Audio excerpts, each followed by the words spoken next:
हिजाब विवाद की लड़ाई अब सड़क से कोर्ट तक गरमाई हुई दिख रही। सुप्रीम कोर्ट ने फिलहाल हिजाब विवाद पर दखल से इनकार किया है। कोर्ट ने हाईकोर्ट के फैसले तक इंतजार करने को कहा।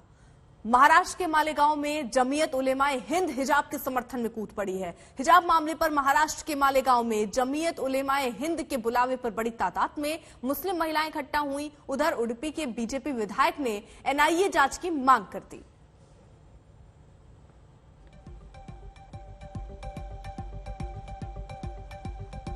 ऐश्वर्या पालीवाल हमारे साथ हमारे सहयोगी अलीगढ़ से इस वक्त जुड़ चुकी हैं। सीधे रुख जरा ऐश्वर्या का कर लेते हैं। ऐश्वर्या, आप वहां पर मौजूद हैं, लोगों के विचार क्या है वो जरूर जानिएगा, लेकिन क्या प्रोटेस्ट लोग कर रहे हैं इस पूरे मुद्दे पर? क्या जो हम देख रहे हैं उडुपी से निकला मुद्दा अब धीरे धीरे हर जगह फैलता हुआ नजर आ रहा है, सड़कों पर लोग उतर रहे हैं। अलीगढ़ में भी कुछ ऐसी स्थिति है क्या? देखिए, अलीगढ़ के अंदर जितने भी स्टूडेंट्स हैं वो यूनिवर्सिटी के अंदर प्रोटेस्ट कर रहे हैं, जो मेन गेट है उससे थोड़ा सा दूर। इन्हीं से जानते हैं कि ये चाहते क्या हैं। आप लोग प्रोटेस्ट कर रहे हैं, मेन मुद्दा क्या है आपका? देखिए, मैं शुरू से शुरू करना चाहूंगी। मुद्दा कहाँ से शुरू हुआ हम वहाँ से बात कर लेते हैं। सबसे पहले ये कुछ लड़कियों का इशू था जिनको रोका गया उनके हिजाब के बेसिस पे कि वो स्कूल में एंटर नहीं कर सकती। पहली बात तो मैं ये जानना चाहूंगी, हजारों सालों से मुसलमान इस देश में रह रहा है और हिजाब जो है वो मुसलमान के कॉन्सेंस का हिस्सा है और कॉन्सेंस की आजादी हमें हमारा आर्टिकल 25 दे रहा है। ठीक है, उसको हमें गारंटीड राइट है हमारा, हमसे कोई नहीं छीन सकता। Point number 1। Point number 2 is that कि आपने कभी नहीं रोका, आपको कभी कोई प्रॉब्लम नहीं हुई है, सडनली आपको क्या हुआ हिजाब से?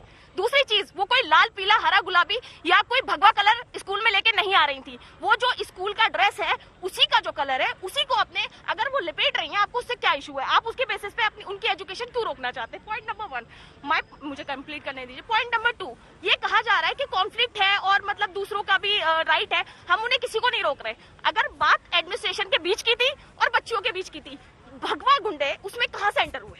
क्या आपको डर लग रहा है? आपको नहीं, हमें जो वीडियोस हम सही है अपनी जगह। एक सेकंड, हमें इस चीज से जरूर डर लग रहा है कि जैसे उस बच्चे को हैरेस किया गया है, 50-60 गुंडे मैं उनको कहूंगी कि उनकी मतलब ऐसे लिंचिंग टाइप की उसकी लड़की की होने जा रही थी। अगर एडमिनिस्ट्रेशन बीच में नहीं आता तो उस बच्ची का क्या होता? उसको रोका गया, हमें उस चीज से डर लग रहा है। आज उसको रोका जा रहा है, हमें भी तो कल रोका जा सकता है। हमें भी रोका जा सकता है, कल कहीं भी किसी सड़क पे भी हमें रोका जा सकता है। कल हम भी पढ़ने आए और हमें से भी लड़के इस तरीके से बदतमीजी करें तो हमें भी रोका जा सकता है। क्या आपको ऐसा लगता है कि जो एक इन्फ्रिंजमेंट है वो हो रहा है आप लोगों के साथ, कि मना किया जा रहा है कि ये मत पहनिए?